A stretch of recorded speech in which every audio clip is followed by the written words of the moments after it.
Amém. Glória a Deus. Tome o seu lugar. Que maravilhoso poder saber que não foi um lobo que venceu, foi um cordeiro. Essa é a contradição do evangelho. Aquele cordeiro tonto, levado mudo ao matadouro. Todo mundo pensa que é tonto, né? Ele venceu.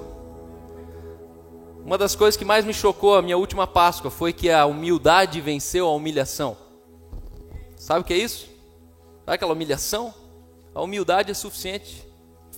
E esse Cordeiro de Deus, humilde, ele venceu. No final eu gostaria de cantar ainda novamente essa música. Voltaremos com essa mesma canção. E eu gostaria de convidar a abrir seu aplicativo. Ficar bem ligado, porque é uma mensagem hoje fresquinha. Uma mensagem que revolucionou a minha vida. Para algumas pessoas eu disse que no último mês eu passei a maior reforma teológica da minha vida. Uma reforma que me transformou de pedaços em poeira. Onde não há mais nada. Onde tudo que eu achava que eu podia ser, que eu era, a sua Bíblia. Se você trouxe sua Bíblia, você vai usar muito ela hoje. Porque a linha que eu estou falando nessa manhã é muito fina. Mas a diferença está em que lado você vai estar. Não importa o tamanho da finura da linha. O que importa nessa manhã é em que lado dessa linha você está. E o tema dessa manhã se chama o escândalo da graça. O escândalo da graça. Sabe o cordeiro que venceu? É a graça que escandaliza. Você já viu alguém ser escandalizado pela graça? Você vai ver hoje. Você mesmo. Uma graça que não te coloca em contradição com você mesmo. Ela não é graça. E nessa manhã eu quero falar sobre esse escândalo da graça. Qual seria o maior rival da graça? Glória, glória. Alguém ali já está ligado. O escândalo da graça não é a lei. O escândalo da graça é a graça. Mas o inimigo da graça é a lei. A lei, ela é desgraçada. Você sabia disso? A lei, ela não possui absolutamente nada de graça. A lei, ela não possui muitas coisas. Mas uma dessas coisas que eu quero falar nessa manhã é sobre o poder da graça. Na lei, por exemplo, não há verdade. Na lei, por exemplo, não há fé. Por isso que eu quero falar sobre graça. Porque aí você vai entender o que é lei. Então em Atos 17, 22, se você trouxe sua Bíblia, seu aplicativo, deixa ele ligado, você vai usar todos os 30 minutos que eu vou usar aqui, você vai usar a sua Bíblia, tenha certeza disso. Está escrito assim em Atos 17, 22 e 23. Então Paulo, levantando-se no meio do Areópago, disse: Senhores atenienses, em tudo vos vejo acentuadamente religiosos, porque passando e observando os objetos de vosso culto, encontrei um altar no qual está escrito ao Deus desconhecido, pois esse a quem adorais, sem conhecer, é precisamente aquele que eu vos anuncio. Paulo, ele chega numa cidade chamada Atenas e vai para um culto, vai para uma igreja. E quando ele chega nessa igreja, ele olha aquela igreja, tendo louvor, tendo adoração, tendo oração, tendo talvez ceia, talvez tendo apelo, tendo um monte de coisa. São vários altares, momentos que nós adoramos a Deus. Mas chega um momento que Paulo, Deus desconhecido, há um Deus que vocês não sabem esse Deus. E esse era o Deus que ele estava se referindo, o Rei dos Reis, o Senhor dos Senhores. Aquele que é o único que nós podemos novamente olhar e dizer: Abba, Pai. Paulo, ele olha um povo que estava fazendo certo, mas do jeito errado. Paulo, ele chega, e essa mensagem que eu vou pregar nessa manhã vai mudar a sua vida. Se não mudar a sua vida, eu paro de pregar aqui, porque mudou a minha. Eu ainda estou tentando me reconstruir um pouco.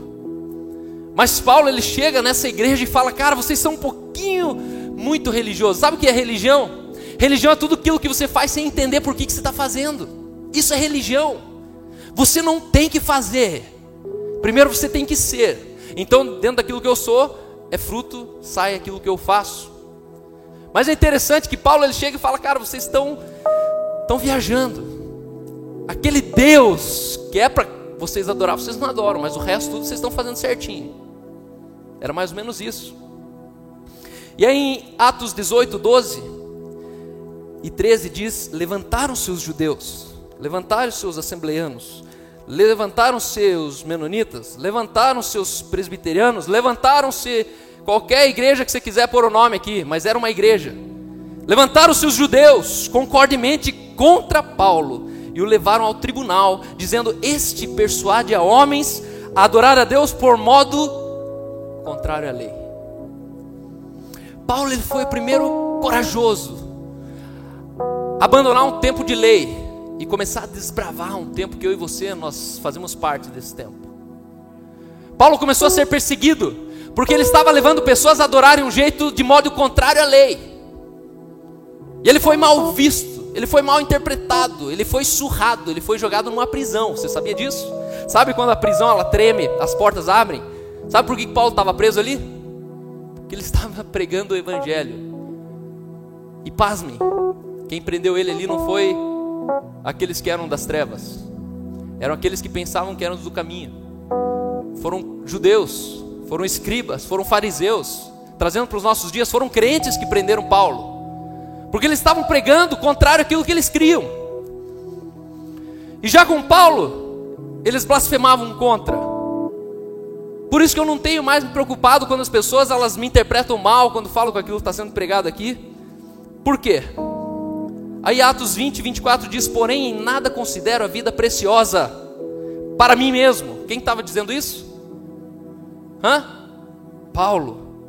Contanto que complete a minha carreira e o ministério que recebi do Senhor Jesus. Uma bandeira, ele recebeu um ministério diretamente da pessoa de Cristo Jesus. E ele termina dizendo assim: completei a minha carreira e o ministério que recebi do Senhor Jesus para os evangelhos. E cada igreja escolhe o evangelho que quer pregar. Aqui é o evangelho da família, a gente ama e adora a família. Então o altar deles é uma família, porque aqui é lindo, a família unindo nas ruas mesmo. Não precisa de estrutura, não precisa de microfone, não precisa da atenção das pessoas para te ouvir. E são vários evangelhos, e a gente é perito em criar novos evangelhos. Mas Paulo ele diz: eu recebi do Senhor Jesus a missão de testemunhar de um evangelho da graça. É ali que o nó começou a ser desfeito. Sabe por que ele falou do evangelho da graça? Porque ele chegou numa circunstância onde as pessoas estavam na lei.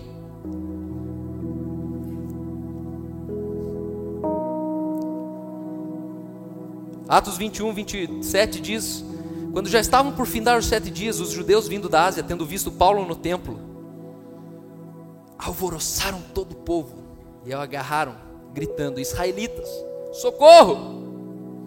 Este homem que por toda parte ensina a todos a serem contra o povo, contra a lei e contra esse lugar. Ainda mais, introduziu até gregos no templo e profanou esse recinto sagrado. O povo começou a simplesmente se mobilizar e falar: cara, esse cara está profanando, esse cara está fazendo bagunça, ele está ensinando o povo aqui, tem gente ouvindo a pregação dele. E com isso eu quero dizer que se você é perseguido, essa é a natureza da graça. Porque Jesus ele diz: bem-aventurados quando por minha causa forem perseguidos. E meu pai falava isso quando eu era menor e eu não entendia. Meu pai falava: filho, cuidado com a massa, cuidado com a maioria, cuidado com todo mundo.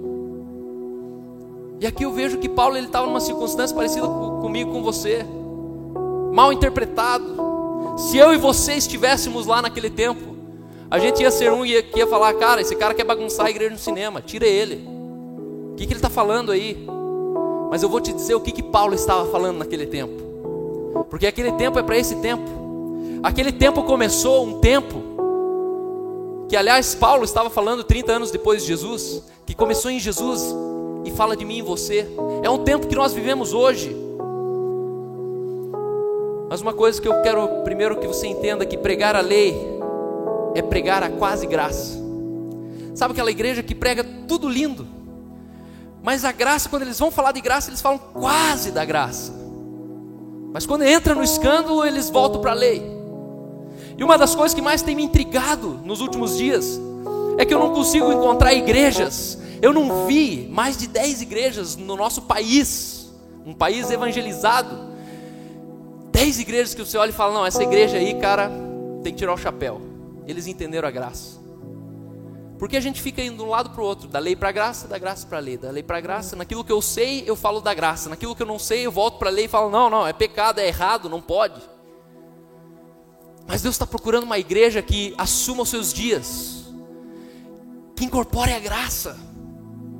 Nós temos que viver os tempos da graça. Semana passada, no final desse culto, quantos estavam no final do culto aqui, da sessão? Pode erguer bem alto, quero ver, Tom. Glória a Deus.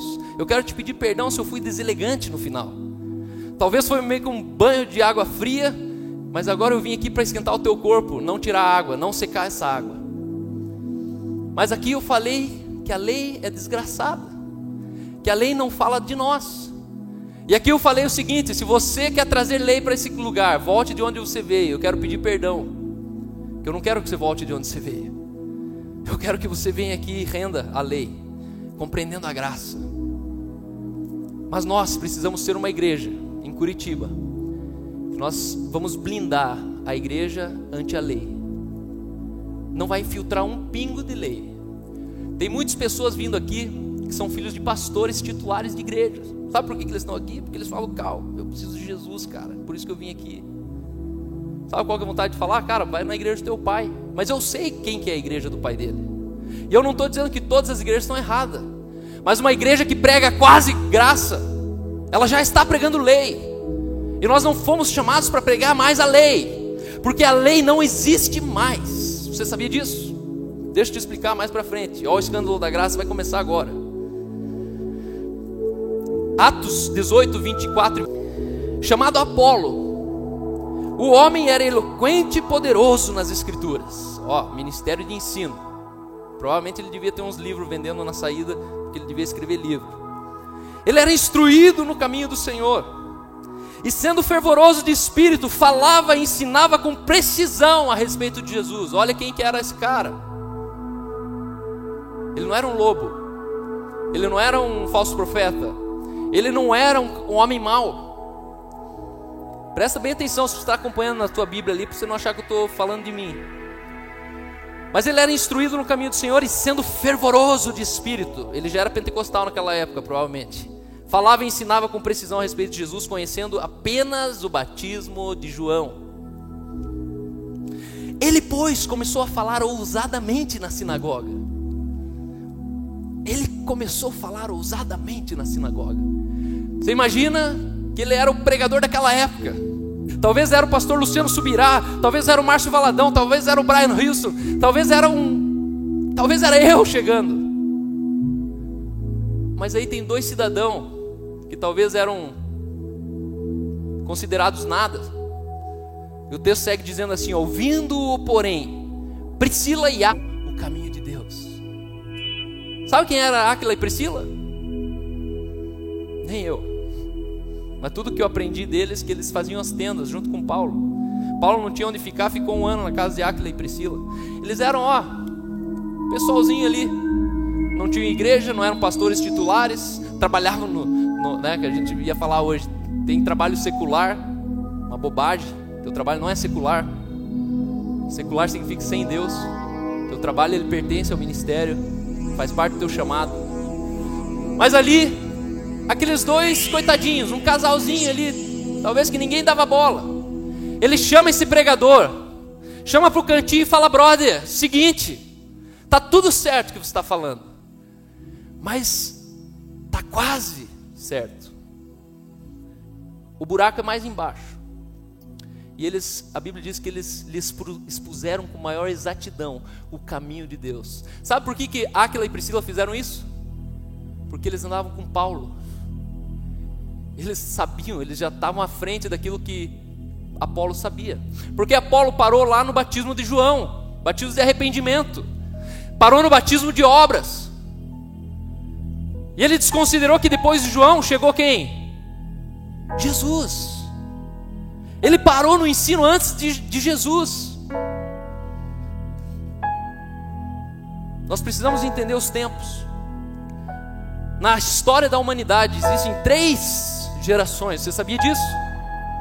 Então tem pastor que chega, né? Eu mesmo já fui bocó. Então essa geração, porque a nossa geração, sabe qual que é a tua geração? Tua geração significa a geração da graça. Tua geração não é contado pelos teus dias, pelos teus 30 anos, né? A psicologia considera uma geração mais ou menos 30, 40 anos. Mas a Bíblia reconhece no tempo Kairos, no tempo de Deus, reconhece 3 gerações. Primeira geração veio de Adão até Moisés, e Noé estava no meio. E essa geração, a Bíblia diz que o que reinou naquela geração foi o quê? Reinou a morte. Aí veio Moisés e recebeu face a face com Deus 2 tábuas, eram mandamentos, e esses mandamentos eram para alguém, e esse alguém não é eu e você. De Moisés até João reinou a 2ª geração, que significa a geração da lei. E essa lei era para o povo de Israel. E aí veio um otário, pastorzão bacana, falando que nós somos Israel de Deus. Mas você, meu querido, você não é Israel de Deus. Sabe por que você não é Israel de Deus? Porque Israel era um povo, e você não é mais povo, você é filho.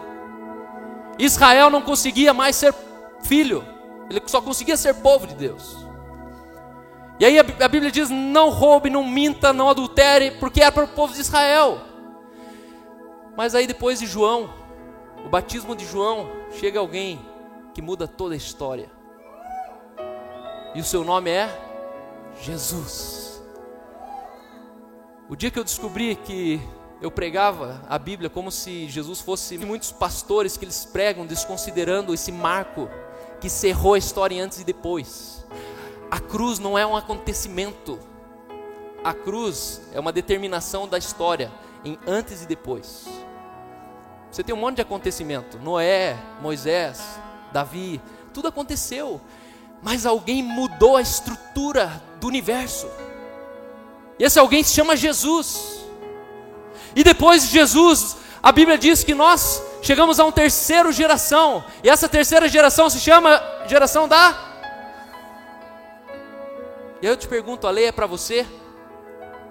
Então por que você é ensinado e eu fui ensinado a viver os 10 mandamentos? Por quê? Você sabia que a lei, ela não crê? A Bíblia diz: a fé vem pelo ouvir, e ouvir da palavra de Deus. Sabe o que significa Deus no original? Cristos. A fé vem pelo ouvir, e ouvir da palavra de Cristo. Uma pessoa que não escuta sobre Cristo, ela não crê. Por isso que o povo do tempo da lei, eles não criam, porque não precisava existir a lei. E a igreja de hoje que vive lei é uma igreja incrédula, porque ela continua não crendo.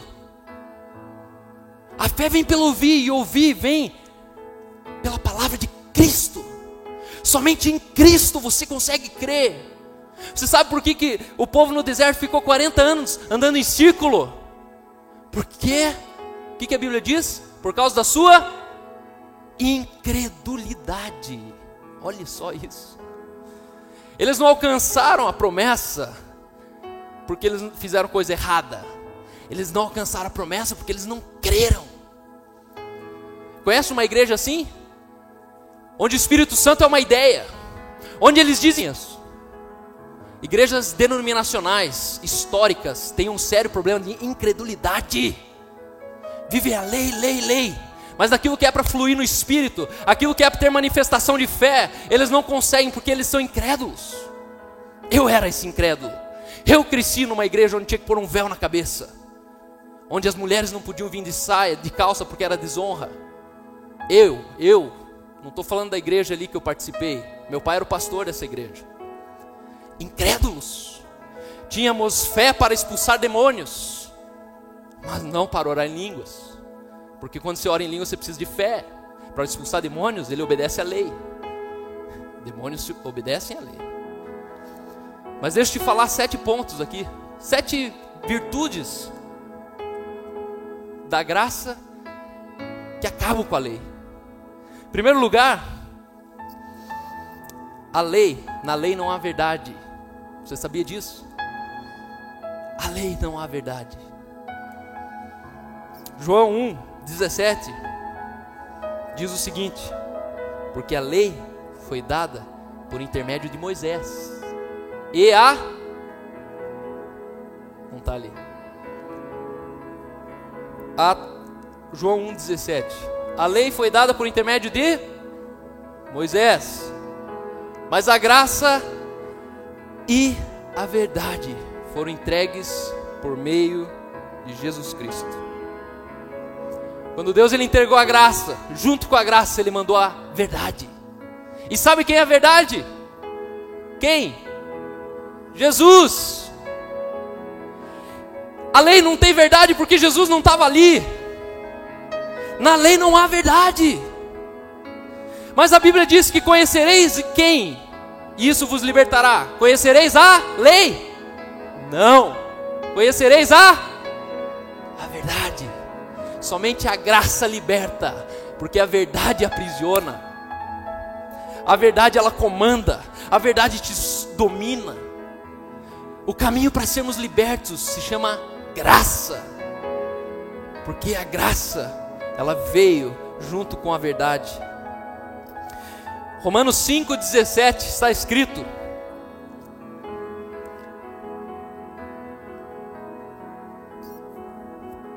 se pela ofensa de um e por meio de um só, malandro, safado, reinou a morte, muito mais os que recebem a abundância da graça.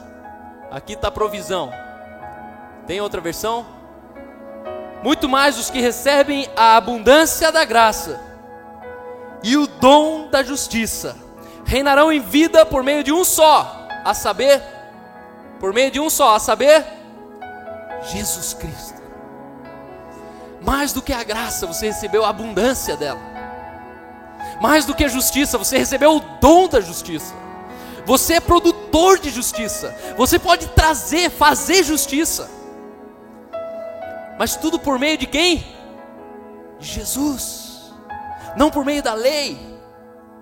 A lei te ensina sobre o que você deve fazer. Jesus te ensina acerca de quem você é. Por isso na lei não existe verdade. Eu fico me perguntando, e esse texto ele termina dizendo assim, Romanos 5:17, muito mais que receberam a abundância da graça, o dom de justiça, reinarão em vida por meio de Cristo Jesus. Sabe por que você alcançou a graça? Não é para em vida. E quando se fala em rei, a gente está falando em governar a terra, tocar os céus, mudar os ambientes, tocar a terra.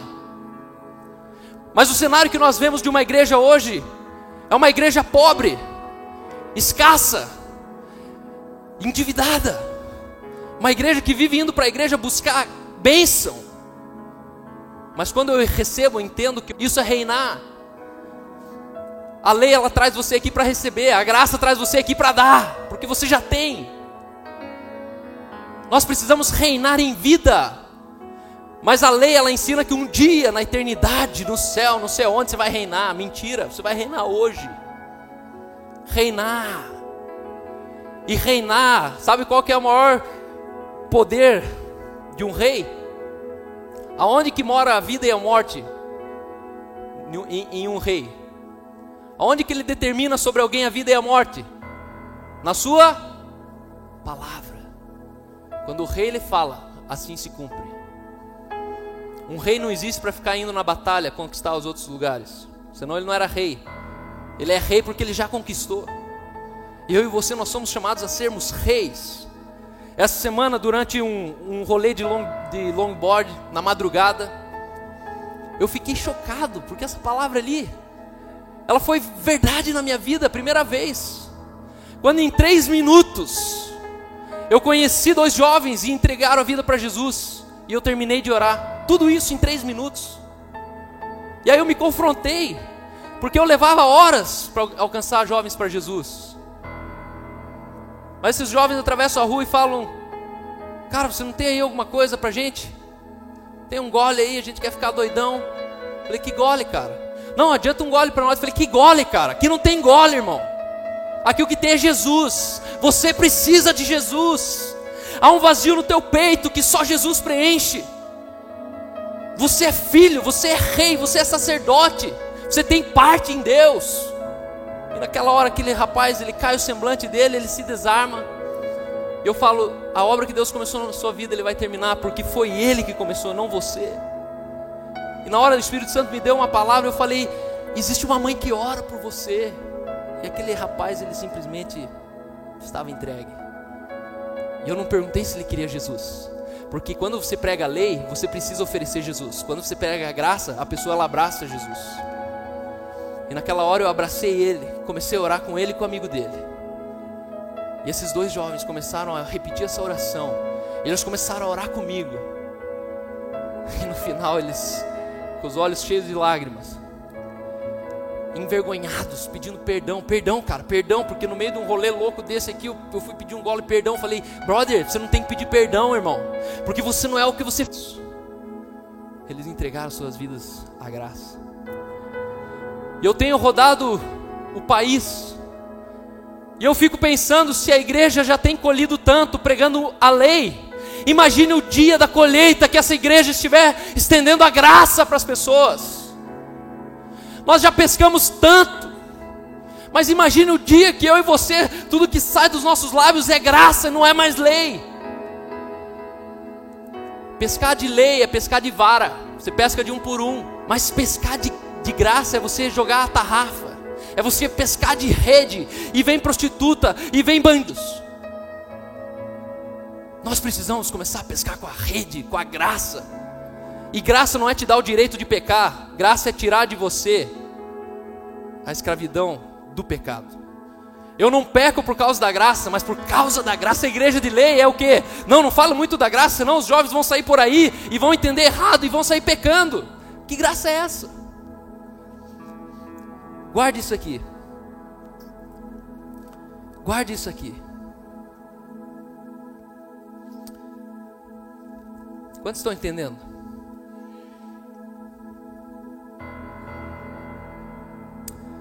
A consciência da lei, a lei te traz consciência da sua inferioridade em relação à santidade. A lei te traz a consciência da sua inferioridade em relação ao padrão de santidade. Mas a graça, ela traz a consciência, traz a você a consciência da sua superioridade em relação ao pecado. Parece a mesma coisa, né? Isso que os pastores pensam, então eles pregam qualquer coisa. Mas meu querido, eu tenho sido um Áquila e Priscila. E alguns dos meus amigos falam: pô, cara, mas você sempre é o cara que acha ruim as coisas. Você sempre tem alguma coisa para criticar. Mas não é que eu tenho para criticar, mas é que eu sei que 2 graus numa bússola torta, inclinada por 2 graus, quando a gente começa a viagem, parece que a gente está no mesmo caminho. Mas quando você começa a chegar no seu destino, aqueles 2 graus de uma bússola, que aparentemente eram nada, te levam para 2 destinos diferentes. Nós precisamos andar com mais exatidão na graça de Jesus.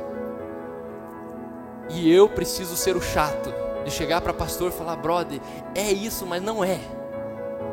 Eu tenho aprendido uma coisa: nós temos 100% de oportunidade de pregar, mas cada 1% que eu prego de lei é 1% que eu condeno da graça. E se eu prego 20% de lei, eu limito a graça a 80%. Então eu não quero lei, eu preciso pregar 100% a integridade da graça. Essa igreja precisa ser uma igreja que vai andar em graça, que quando você receber alguém no saguão, aquilo que você fala, não sou eu que vou ficar do teu lado falando: ó, não fala isso, recebe assim, dá um abraço assim, mas o que flui de você é a graça. Nós sabemos que tem pessoas sentadas nesses bancos aí, que são casais de homossexuais, lésbicas, que entram aqui dentro, bandido, e nós nem fazemos noção do que eles estão vivendo. Mas eu quero dizer que aqui é lugar para eles. Porque se tem um lugar que eles precisam encontrar a graça, vai ser aqui dentro. Se eles não encontram graça aqui dentro, eles precisam morrer, porque eles não encontram em outro lugar. A graça não está nas prisões, a graça não está nos hospitais, a graça não está nas universidades, a graça está aqui dentro, precisa estar aqui dentro. A gente precisa blindar esse lugar com a lei. A lei, ela se escandaliza pelo comportamento. A graça, ela traz uma resposta sobre a crise da existência. A crise que nós vivemos na nossa época é uma crise existencial, não comportamental. Então não se escandalize o que as pessoas estão vestindo. Não escandalize se eu estou pregando de boné. Se escandalize com o vazio que tem dentro das pessoas. Que talvez eu tinha um vazio. Eu não sabia por que levantar cedo, por que ter mais de um filho, por que ter filho. Para que sair de manhã, trabalhar e voltar de noite? Para ganhar um dinheiro que a metade já está comprometido. E que talvez no final das contas eu estou endividado. E essas pessoas que precisam dessa graça, nós precisamos ser dispenseiros da graça. Sabe o que eu aprendi nesse dia com 3 minutos? Que a lei, quando ela evangeliza, ela fica tentando lembrar as pessoas de que elas não são. Você não é alcoólatra, para de beber. Você não pode ser um drogado, pare de fumar. Você não pode ser um aidético, pare de transar. Mas a graça, ela vai evangelizar lembrando as pessoas de quem elas são. Você não enxerga nelas, mas você lembra que elas são. Aqueles 2 jovens, eu falava, cara, você é filho. Mas eu preciso crer que ele é filho. Se eu não creio, nem ele não crê. A graça, ela lembra as pessoas de quem elas são, mesmo que elas não sabem ainda que são. Percebe que é uma linha fina, mas é definitivo que lado que você está. Que o lado que você está determina o que sai do seu interior. Número 2. A força da lei é o pecado. Sabe por que as pessoas ainda pecam? Porque alguém colocou uma tutela. Paulo, ele diz o seguinte, em Romanos 6,4. Antes disso, a força da lei é o pecado. Paulo, ele diz que sem lei não há pecado. Sabe por que é pecado você passar num semáforo vermelho? Porque alguém pôs lá um semáforo. Se não tivesse semáforo, passar lá a qualquer hora do dia nunca seria uma transgressão. A lei é mais ou menos aquela mãe que o filho com 12 anos, tudo que ele faz, desobedecendo a mãe, com 20 anos ele faz tudo de novo, mas não é mais desobediência, porque antes ele estava debaixo de uma tutela. Com 20 anos ele não tem mais a mãe. Com 12 anos chegar depois da meia-noite em casa era desobediência. Com 20 anos chegar depois da meia-noite em casa não é mais desobediência, mas é a mesma coisa que você fez. Mas o que trouxe o pecado? A mãe que falou que você não podia. A força da lei é o pecado. Onde não há lei, não há pecado. Sabe por que essa igreja ela vai ser reconhecida como uma igreja que não tem pecado? Não porque as pessoas não fazem alguma coisa, mas porque não há lei aqui dentro. Você não tem um padrão de comportamento que você precisa seguir aqui dentro. Obrigado. Número 3. Somente a mensagem da graça traz esperança. A lei traz consciência da inferioridade sobre a santidade. Tantas vezes eu escutei pregações, eu saí de lá mais quebrado do que eu cheguei. Uma coisa que eu aprendi, um evangelho que não encoraja, ele não é um evangelho digno de ser ouvido, porque esses caras ainda continuam pregando.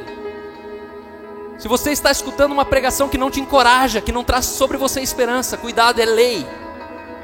A lei não tem esperança, mas a graça, todas as vezes que você lembra da graça, há esperança. A graça anuncia que há esperança. Número 4, nós não vivemos na natureza reformada. Romanos 6,4 diz: pois fomos sepultados com Ele na morte pelo batismo, para que como Cristo ressuscitou dentre os mortos pela glória do Pai, assim também andamos em novidade de vida. Nós fomos sepultados como Cristo morreu, por isso nós vivamos uma vida nova. Nós podemos andar em uma vida nova. Você não é uma natureza velha, um Adão velho que foi simplesmente reformado. Você é nova natureza. Isso muda tudo, sabe por quê? Porque quando a Bíblia diz, mas Deus nos deu poder para sermos feitos filhos de Deus, esse termo poder significa Deus nos deu autoridade sobre a humanidade, sobre o seu gênero humano. Deus, Ele te deu a capacidade de se mudar a sua natureza humana. Isso é sobrenatural, isso é o escândalo da graça. A graça escandaliza porque você não entende isso. Você não entende que tudo isso é de graça? Número 5, o pecado não opera mais em nossos membros. Quando eu falei isso para um pastor esses dias, ele quase me bateu. Ele chegou a induzir, dizendo assim, Cal, cuidado. A Bíblia diz para não colocar um tio e nem tirar um tio da palavra. Não reine, portanto, o pecado em vosso corpo mortal, de maneira que obedeçais às suas paixões, nem ofereçais cada um dos seus membros do seu corpo ao pecado, como instrumentos de iniquidade, mas oferecei-vos a Deus como ressurretos dentre os mortos, e sendo ele bonito ou feio.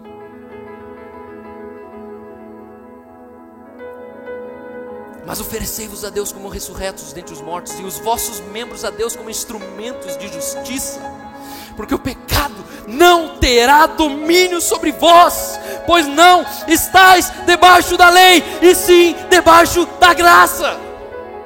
Que história é essa que o pecado habita em mim? Se eu estou debaixo da lei, sim, o pecado ele habita em você. Mas se você está debaixo da graça, esse pecado não habita, não domina, ele não impera mais sobre a sua vida. Romanos 6,18 diz, e uma vez libertados do pecado, fostes feitos servos de justiça. E justiça é um dom que nós alcançamos através do quê? Da graça. Deus nos deu a abundância da sua graça e o dom da justiça. Sem graça não tem justiça. Sem graça você não consegue voltar como você era antes. Sem graça tudo que você consegue fazer é reformar a sua natureza, mas você não muda ela. Número 5, o pecado não mata mais. Toma, você aí que ainda não concorda com isso. Quando eu falo isso, os caras sobem da cadeira. E eu vou te falar que as primeiras 3 vezes que eu falei isso aí, eu falava, meu Deus, como é que eu vou defender isso agora?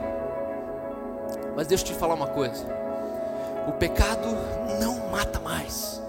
Romanos, transformados em servos de Deus, tende o vosso fruto para a santificação. O que você frutifica, tudo que sai da sua vida, não é o que você produz, é tudo que você frutifica, é para a sua santificação. Está acompanhando ali? Então acompanha para não dizer que fui eu que falei. E por fim, a vida eterna, porque o salário do pecado é a morte. E aí vem o pastorzão com uma cara de gordão assim, é porque o salário do pecado é a morte. O salário do pecado ele era a morte. Mas Paulo ele coloca uma vírgula e escreve mas. E esse mas ele diz assim, ó, só que, de fato, até aqui o salário do pecado era a morte. Mas o dom gratuito de Deus, de um lado ele fala de uma lei que tem salário, que tem um pagamento. Do outro lado ele fala o dom gratuito de Deus desse salário. É o quê? Você. Por isso que o salário do pecado não é mais a morte. Era antes da cruz. Antes da cruz, se você não matasse alguma coisa, você não era perdoado dos seus pecados. Agora caiu uma ficha.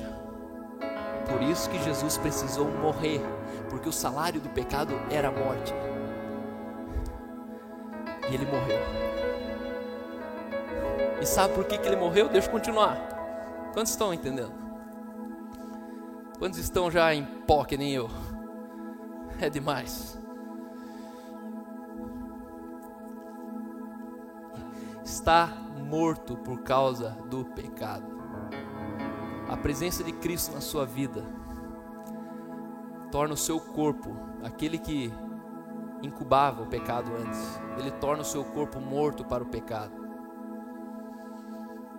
Mas o Espírito é vida por causa da justiça.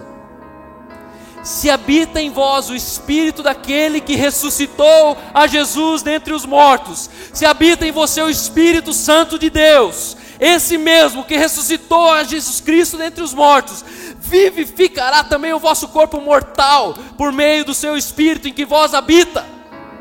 A sua carne é santa, Por isso essa história de que o pecado habita em mim, porque o que eu quero fazer eu não faço, o que a carne quer, isso aí foi da carne, não existe mais. Porque você é santo em carne, em alma, em espírito. O pecado não habita mais em você. Sabe o que é pecado? Pecado é consequência da desobediência. Sabe o que é consequência da desobediência? Câncer, cegueira, paralisia. E uma vez que eu creio que o pecado não habita mais em mim, a doença não habita mais em mim. E talvez você aqui é um enfermo, mas eu quero te dizer que a sua experiência não determina uma doutrina. Você precisa crer na doutrina do Evangelho da Graça. Que se eu sou purificado, se eu sou santificado até os meus ossos, embora haja uma enfermidade, a realidade que eu não enxergo ainda é que eu não tenho enfermidade. É que nem a gente opor uma enfermidade. Porque para o mundo, e com ele nós nascemos novamente, pecado já não existe mais. Talvez você vai sair daqui louco. Pode escrever lá na internet, falar o que você quiser. Mas pecado não existe mais. Porque naquele dia, quando a lei ainda... E ele diz o quê? Primeiro, em João 1,29 diz: esse é o Cordeiro de Deus que tira o pecado do mundo, do cosmos, do planeta. Se ele tira o pecado do mundo, você pensa que Deus ia ser tão corrupto de jogar dentro de você o pecado? Para continuar dizendo e pensando que o pecado habita em nós, que há um pecado que atua nos meus membros? Deus não seria nunca isso. Mas Deus, ele tirou o pecado do mundo. E é como aquele carro que você estaciona, e quando você volta lá, não tem mais carro, porque alguém tirou, alguém roubou, não tem mais carro. Mas mesmo assim você insiste em ir lá, abrir a porta, você senta dentro, você liga ele e parece um trouxa. E alguém chega e fala: ei, irmão, teu carro não está mais aí. Não, ele está, porque eu estacionei aqui. E assim a gente faz com o pecado. A gente ainda senta lá no pecado e está mais ali. Meu Deus. Quero ver o que vai acontecer depois. Para um cara que ele é renascido, nascido de Deus, que ele é filho, o que garante a sua paternidade com Deus não é o que ele fez, mas é uma experiência que aconteceu entre ele e Deus. Uma vez que eu sou nascido do meu pai, eu posso fazer a coisa pior que existe no mundo. Essa realidade nunca será apagada pelo que eu fiz. Essa é a abundância da graça. Se você não nasceu de Deus, se você não nasceu do Espírito, aquilo que você faz não choca. Porque eu cheguei numa conclusão: só existe um grande motivo que alguém precisa desesperadamente entregar sua vida a Jesus. Sabe qual é esse motivo? O fato dele não ter Jesus, não ter recebido a abundância da graça. Esse é o escândalo. E muitas vezes você olha para um bandido e fala: cara, você precisa de Jesus. Você olha lá para o traficante, esse precisa de Jesus. Você olha para um maltrapilho, esse precisa de Jesus, de Cristo. Por isso que todo milionário, ele precisa de Jesus. Todo homem de sucesso, ele precisa de Jesus. Todo governador, ele precisa de Jesus. Todo presidente, ele precisa de Jesus. Toda rainha precisa de Jesus, pelo fato que eles não têm Jesus. E é só em Jesus, é só através de Jesus que nós alcançamos a abundância da sua graça. Sabendo isto, Romanos 6,6, que foi crucificado com ele o nosso velho homem, para que o corpo do pecado seja o quê? Destruído. Por isso que pecado não existe mais. Não existe pecado.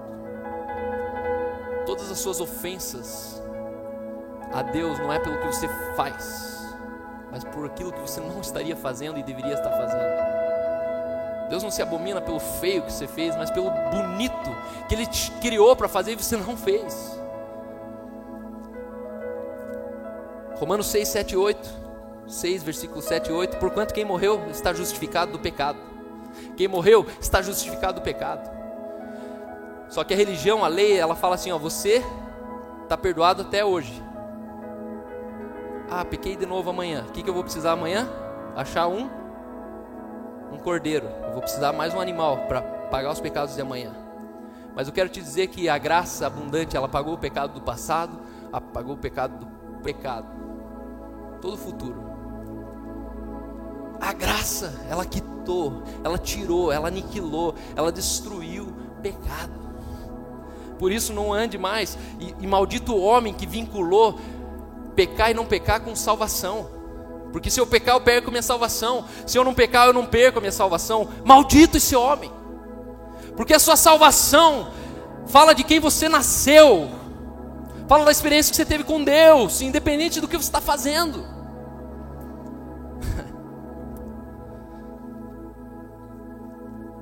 Romanos 6, 11 e 12, o último versículo. Assim também vós, igreja no cinema, considerai-vos mortos para o pecado, mas vivos para Deus em Cristo. Mas vivos para Deus em Cristo. Não reine, portanto, o pecado em vosso corpo mortal, de maneira que obedeçais às suas paixões. E eu gostaria de concluir dizendo que o esforço está pelas suas próprias forças, não pecar, não fazer, não ser, não sei o que. Isso te tira o direito de reinar em vida. Você precisa reinar em vida, não por causa daquilo que você fez, mas por causa daquilo que Ele fez. Ele trouxe sobre você uma abundância de graça e o dom de justiça. A lei é desgraçada, sim, no seu sentido mais literal, porque a lei nunca conheceu a graça. Um evangelho que é misturado com lei, ele deixa de ser graça. É uma graça aguada, desconsidera, não é mais graça. Portanto, nenhuma condenação há para os que estão em Cristo Jesus. A questão nunca mais na sua vida vai ser pecado, mas vai ser onde está seu coração. E nós queremos nos escandalizar com pessoas que perderam o seu coração de permanecer em Cristo Jesus. Hoje existem 40 milhões de evangélicos no Brasil, mas em 2012 já existiam 45 milhões de desviados no Brasil, e algo está errado. Nós temos mais desviados do que povo de Deus. Alguém que entrou numa igreja e saiu escandalizados por uma lei, porque a graça torna pessoas filhas e não povo. Meu desejo é que o seu coração hoje tenha sido completamente sacudido. Semana passada eu falei que nós seremos pessoas que Deus vai levantar para mudar DNA de nações. Nós vamos mudar o DNA de nações, começando pela nossa. Mas antes de você mudar a nação, você precisa mudar o seu DNA. É pela graça que nós vamos alcançar a transformação de nações. E vamos ter a maior colheita da história. Não alcançando pessoas para uma lei, mas anunciando para elas a graça de Jesus. Lembre que a lei, ela tenta produzir frutos. A graça, ela frutifica frutos. Vamos nos colocar de pé.